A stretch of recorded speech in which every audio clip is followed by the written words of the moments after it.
Edi Mulyadi, kalau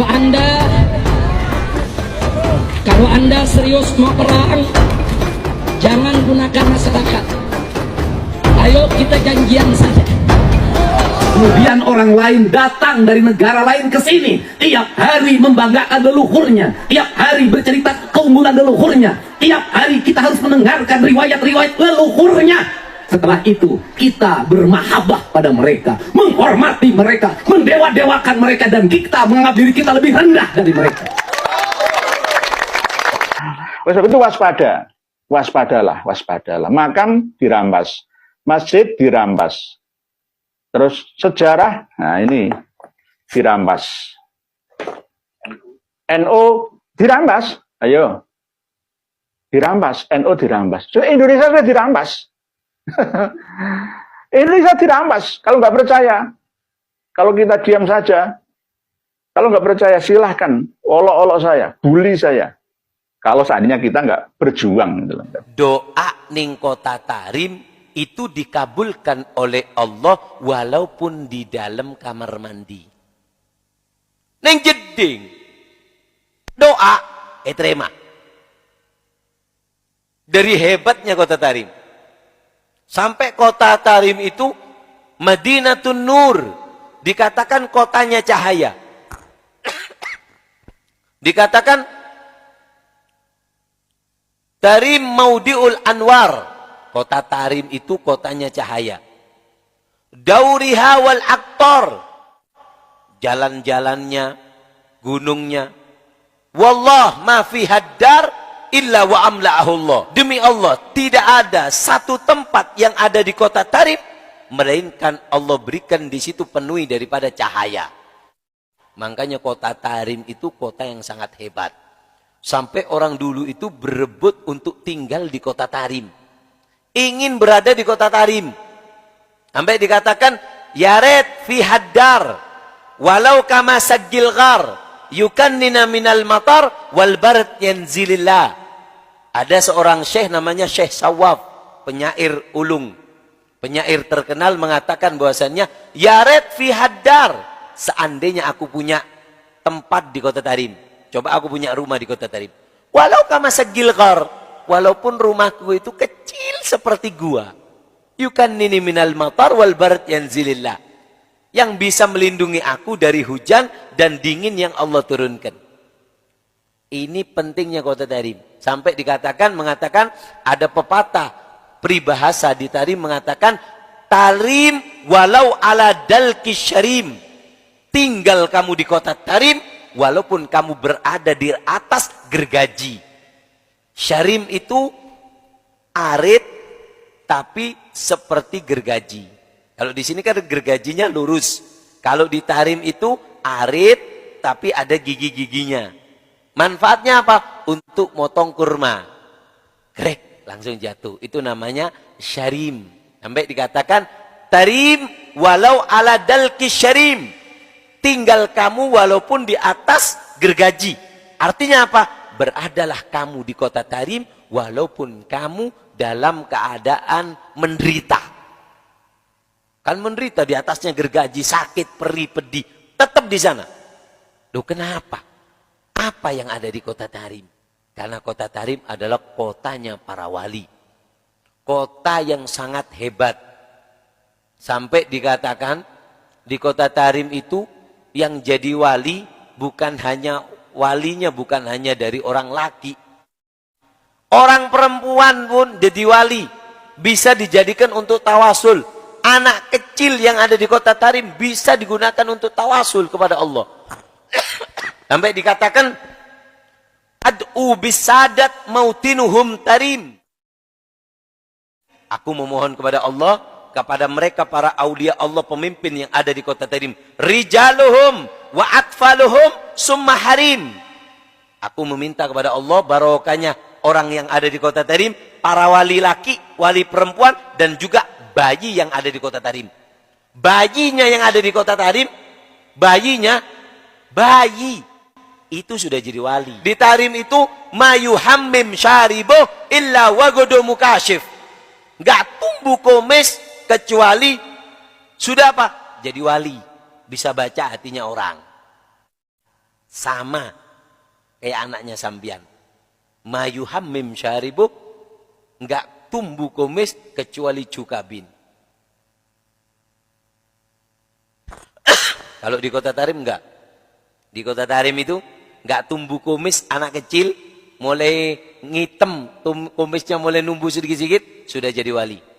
Hanya dikatakan, ya Tarim wa ahlaha. Ya Allah, barokah penduduk Kota Tarim. Wa barokah Tarim, barokahnya Kota Tarim. Wa ahlaha, dan penduduk Kota Tarim. Penduduknya, laki, perempuan, dan anak kecil. Semuanya wali. Makanya di Kota Tarim itu istimewa. Kota Tarim itu para walinya di sana, nggak ada yang pakai sendal. Nggak ada yang pakai sendal, mereka jalan di Kota Tarim. Ta'adduban. Idza nahnu zurnaha wajadna turabaha yafuhu lana ka'ambaril mutanaffisi. Jika aku ziarah ke Kota Tarim, aku temukan debu tanah yang ada di Kota Tarim menghembuskan bau wangian yang sangat harum. Ka'ambaril mutanaffisi, seperti minyak ambar yang sangat harum. Wa namsi hufatan fitaraha ta'adduban, dan kami berjalan tanpa hufatan, tanpa alas kaki di Kota Tarim. Ta'adduban, sebagai adab kami kepada Kota Tarim, ka'annana namsi biwadil muqaddasi, seolah-olah kami berjalan di lembah yang suci. Kota Tarim sangat istimewa. Ada muridnya Habib Salim Jindan. Ini berkahnya punya hubungan dengan dzurriyyat Nabi Muhammad. Ada muridnya Habib Salim Jindan namanya Abdurrahman.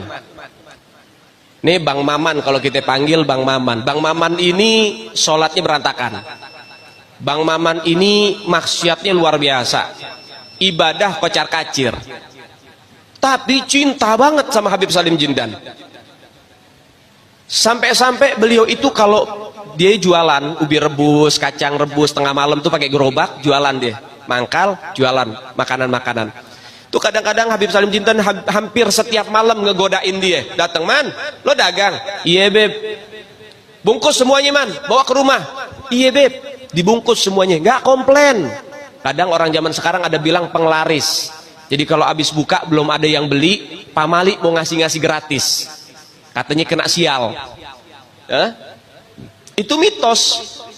Tuh, lihat didikan Habib Salim Jindan. Man baru buka lo man. Iya beb, bungkus semua, bawa ke rumah. Bukan hanya dibungkus, dianterin ke rumah Habib Salim Jindan. Itu hampir setiap malam. Jadi baru buka nggak jadi buka, tutup lagi.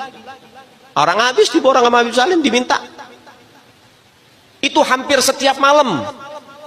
Hingga akhirnya apa yang terjadi? Gak lama Maman meninggal. Habib Salim Jindan dikabarin sama muridnya, beb, Maman meninggal. Innalillahi, sian tuh orang baik, kata Habib Salim. Sekarang lagi diapain jenazahnya? Lagi pengen dibungkus beb. Ya udah, nanti kalau pengen dibungkus mukanya jangan ditutup dulu, tungguin gue datang.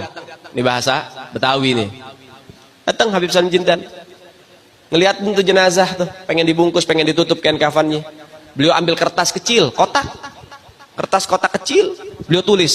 Ada yang ditulis sama beliau, ditaruh di bawah kepalanya si jenazah. Deh, tutup. Sebelum ditutup, habis beliau tulis, ditaruh tuh kertas, beliau bilang, man, gue tahu lo ibadahnya berantakan, tapi lo cinta sama dzurriyyat Nabi Muhammad, ikhlas dari dalam hati. Nanti kalau malaikat munkar nakir datang nanya pertanyaan kubur, jangan lo jawab man, lo kasih surat dari gue, lo masuk surga tanpa hisab. Dijamin sama Habib Salim. Nabi bilang apa? 3 orang, 3 kelompok yang bisa kasih syafaat. Pertama, al-anbiya wal mursalin, itu bisa kasih syafaat. Yang kedua, asyuhada, para syuhada, itu bisa kasih syafaat, tapi punya kuota. Berapa? 70 anggota keluarganya bisa disyafaati oleh orang-orang yang mati syahid. Ini 6 orang, laskar FPI, ya, pecinta Habib Rizik yang wafat, yang meninggal karena dibunuh dengan sadis, nanti dia bakal kasih 70 anggota keluarganya syafaat tuh. Masya Allah. Yang ketiga, al-ulama, kata Nabi Muhammad, para ulama bisa kasih syafaat kepada orang-orang yang dia suka, yang dia cinta. Dan khusus para ulama gak dikasih kuota sama Allah Ta'ala. Siapapun dan berapapun pengen dikasih syafaat silahkan. Itu berkahnya para ulama, diberikan keistimewaan sama Allah Ta'ala. Habib Salim Jindan nulis surat doa. Ada satu orang lagi, ini orang sama di zaman Habib Abdullah Al-Haddad, cinta sama Habib Abdullah Haddad. Ketika di dalam kubur, kemudian datang malaikat Munkar Nakir, saudaranya ngelihat di dalam mimpinya. Artinya apa? Ilham dari Allah Taala untuk tarbiyah buat kita nih orang-orang selanjutnya. Ini saudaranya ditanya sama malaikat, "Man rabbuka?" Apa jawabannya? Habib Abdullah Al-Haddad. Waduh. Tuhannya ditanya sampai Tuhanmu Habib Abdullah Haddad ini orang. Ditanya lagi, "Man nabiyuka?" Habib Abdullah Al-Haddad. "Man kiblatuka?" Habib Abdullah Haddad. Semua pertanyaan dijawabnya satu, Habib Abdullah Haddad.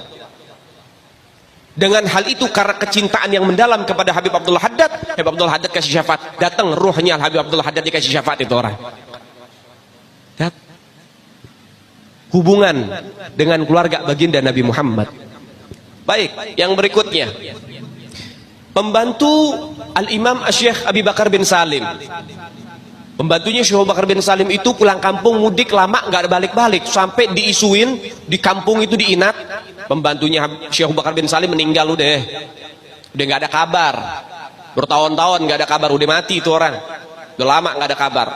Datang beberapa masyarakat ke Syekh Abu Bakar bin Salim, "Syekh Abu Bakar bin Salim, ente nggak mau nyari pembantu lagi?"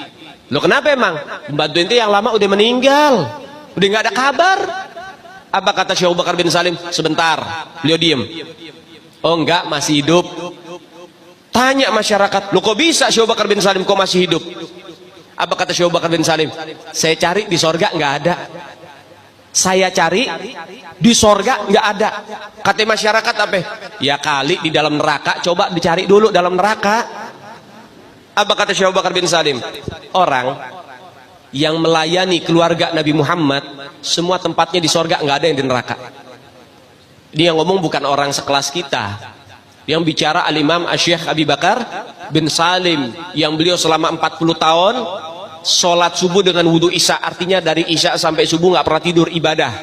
Pertama. Yang kedua, setiap hari sodakohnya potong kambing 1000 ekor buat ngasih masyarakat makan. Yang ketiga, setiap malam dia bagi-bagi yang namanya roti untuk makanan para pengemis, sampai di zaman beliau nggak ada pengemis sama sekali. Yang keempat, beliau duduknya nggak pernah bersila macam kayak kita. Duduknya itu tahiyat akhir. Ketika ditanya sama muridnya, "Wahai Syekh Abu Bakar bin Salim, kenapa engkau nggak duduk di kursi emas? Engkau ini guru di atas guru. Semua para wali-wali itu di bawah kakimu. Engkau pantas duduk di atas kursi emas. Kenapa kau duduk di lantai dengan tahiyat akhir seperti duduknya seorang budak?" Apa kata beliau? "Bagaimana mungkin aku bisa duduk bersila ketika setiap aku duduk di hadapanku ada baginda Nabi Muhammad." Jadi ngelihat Nabi bukan mimpi, ya godoh, lihat nyata.